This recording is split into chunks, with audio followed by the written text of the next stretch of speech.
গোবিন্দের চরণ কমল জড়িয়ে ধরে বললেন, বধূ, এবার তুমি ছাড়া আমার আর কেউ না, তুমি আমাকে রক্ষা করো, তুমি আমাকে বাঁচাও।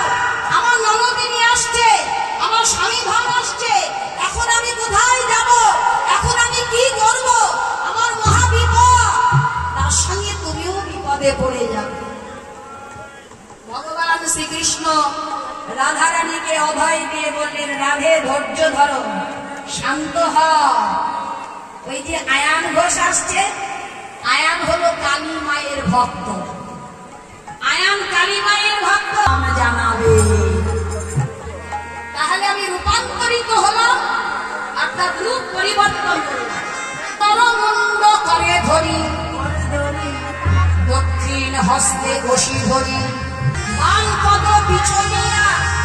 ভোলানাথকে বললেন, ভোলানাথ, এই জন্য আজকে তোমাকে স্মরণ করে বৃন্দাবনে এসেছি। আজকে আমি এই বৃন্দাবনে কৃষ্ণ কালী রূপ ধারণ করব, আর কালীর চরণ তলে ভোলানাথ থাকে।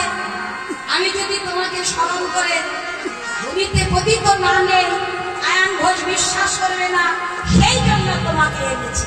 এসো ভোলানাথ, তুমি এই নিধুবনের মাঝখানে লালনা রসনা জিহ্বা বাহির করে দাঁড়াবো, আর রাত্রে স্বয়ং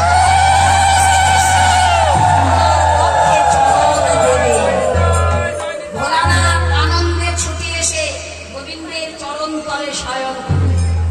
আর ভগবান শ্রীকৃষ্ণ ভোলানাথের বক্ষে একটি চরণ রেখে দক্ষিণ পদ আগলিয়া তিনি দাঁড়াবেন। বাম হস্তে অসি ধরি,